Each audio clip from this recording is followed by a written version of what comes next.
I love it. You've also got music that goes along. Put together yes. some of your own stuff. Yes, at the moment I have currently made 23 CDs. Oh, come on. 23 CDs. 23 CDs with separate songs? Separate songs. All of them? All of them.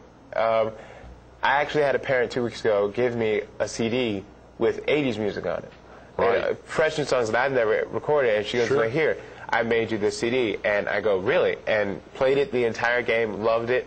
So I actually got help from another parent, but I've made 23 CDs with separate songs on them.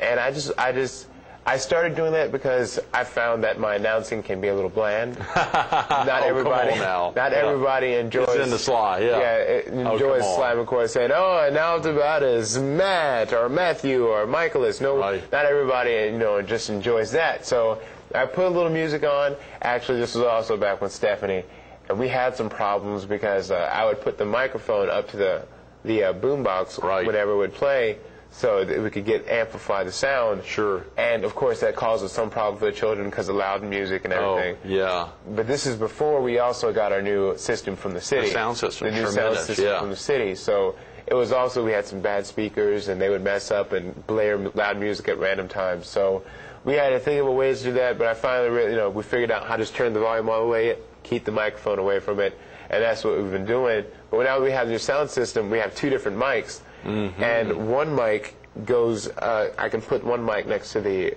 music and the other mic in my hand, and this mic I can talk into. Whenever I talk in this mic, the music on the microphone automatically goes down. Good. So there's no problem. A real setup there. Nice. Right, so there's no problem. I won't have to worry about any children, because that's my first thing, because I don't want to affect any of the kids. So, I always talk, and whenever I talk, the music will go all the way down, and then it'll come back up after I'm done saying what I need to say. So that way I don't have to keep going back up and do that. So it's perfect. That is tremendous. So they really put in a nice acoustic system. Yeah, the city helped us out immensely. That is tremendous. What about any favorite songs you like to play, Sly?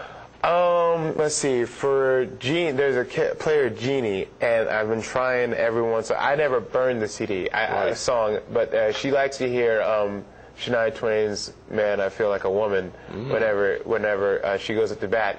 And I've tried to get it so many times because I don't know who it was, an adult had a tape with the song on it. So when she first came, I would start rewinding it and playing it back for everybody. Sure. But I've actually burned the CD now, so whenever she goes up, you're ready. I play. Shania Twain, let's go. But other songs, let's see. I like to play dance songs because there's a couple of the kids who like to dance, like Trevor and Adam and Joseph. Whenever they hear music, Matt, they just dance, and I like to get involved with them, so we'll just dance together.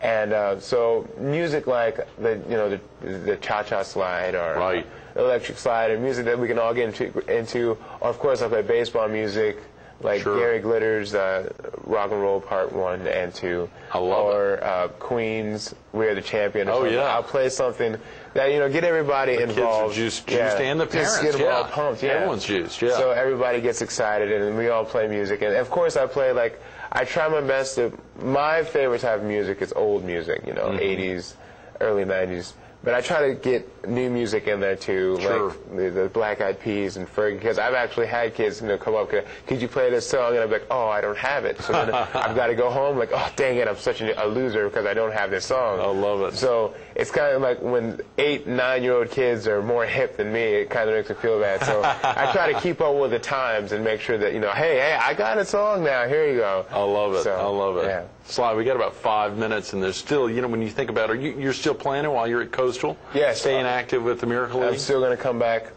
next season. Last Saturday was our last game. So next season I'll be in college, and I'll still come back every Saturday. Now, what if you're out of town, or what happens? Could anyone fill in for Sly? I actually, this year, we decided I have a replacement. You got you're grooming somebody. I'm the master. And I'm training someone. I love it, the Jedi, yeah. Yes, I'm training him to take over. He's my apprentice. And I've got to make sure that he knows which songs to play and which ones don't, because sometimes when I burn a song for a CD, I try my best to get the cleanest version I can, but some songs slip him in. So I've got to make sure he knows, hey, whoa, whoa, whoa. At this point, you got to turn the song down, or at this point, you got to make sure, or just don't play this song at all. Yeah. And I've got to make sure he knows how to remember each person's name and how to make sure that they, he exemplifies it and says it loud enough. And the nicknames. He's picking up pretty quick. He's picking up on it. He actually had a student at Myrtle Beach High as well. Yes. He's I think he's going on to be a sophomore. Is that right? And 3 weeks ago, I had to take the SATs. Right. And I couldn't be there. Sure. So he took over for me that day, and from what I heard, he did a pretty good job. I'm very proud of him. He did good. The master did well. Yeah. He didn't have my CDs, sadly. So he put the radio on, and he did an excellent job. From what I heard, he had the radio on. Great. He was announcing the names. He had to ask a couple people about the names, but he was doing an excellent job, and I'm very proud of him for that. Sly, you've probably got some special memories over the last 4 years of some of the experiences that you've gotten from the kids, and I'm sure they've all gotten a lot from you, particularly as you began to spice things up, as you got more used to it. But you've probably had some really memorable experiences. Oh, let's see. I'm not playing favorites because I can't. I can't choose between everyone. them. Right. But let's see. There's a couple kids who just like Joseph. I know is always J-Man. J-Man. He's always. He and I have this bond where we're like brothers, and we love each other. And whenever I see him, like he likes to punch me and joke around with me. And he's a great kid because like he's a dancer. Joseph is a dancer. He's got the moves. He's a better dancer than me. And he can do the pop and lock. He does all of it, and he's a better dancer than I am. I'm proud to say it because he does these moves that are amazing. And I like to dance with him because we try to dance. I try to dance along with him. Try to keep up. He's got mad skills. And let's see, Adam the Destroyer. We call him Adam the Destroyer. He likes to talk to all the women who come into. He's my competition. He's my competition. Whenever a new, like when Stephanie was there, he would be there. Always.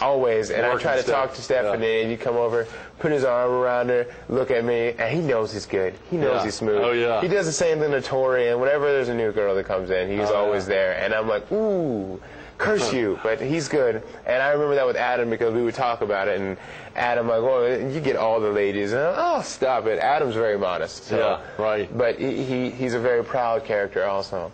And let's see, Daniel Duncan. I have great because when I got my award from the city for my work with the Miracle League. Right. I didn't even know about it. That's right. I got an award for the city for my work with the Miracle League. She was there, and she's like, I've been with her since the beginning. It's been me and Danielle. Like the first day I was there, I talked to her first.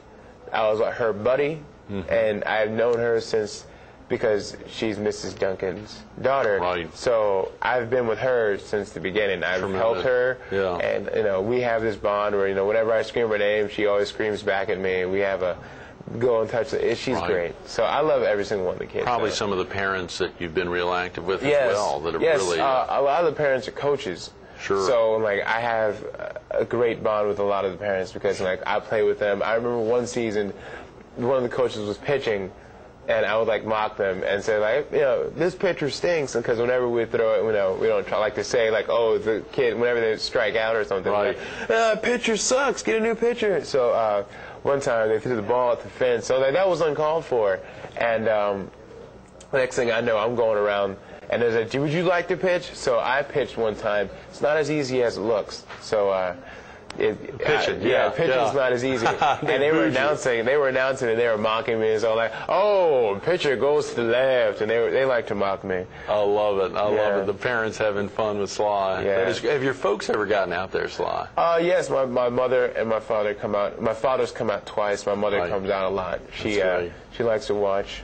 My grandmother and they were down for when I came out for graduation, and they tried to make it, but it's my grandmother, so they got to experience all of Myrtle Beach because there's so much experience, and so they couldn't make it. But my mother and my father are very supportive, and they come in. Think about what life would be without the Miracle League. I mean, can you even imagine it now after 4 years of your involvement? I mean, just how it's impacted your life. Nah, I mean, because I've gotten so much. I actually got from an unknown person. I've got a $4,000 scholarship to go to Coastal, and I don't know who it is. but I would not have gotten that if it wasn't for the Miracle League. And I'm a better person because I've been at the Miracle League and I've got to interact with these children, because I would have not been who I am today if it wasn't. I'm not as open. I'm more sarcastic and optimistic about life because I've had the chance to hold the microphone and talk to these kids and interact with the children and get to know them better. I've had the chance to actually get to know these kids, and some of the greatest experiences. I've had so many memories from like the cookout. We had a cookout one time, and it poured down rain, soaked, drenched, completely wet, and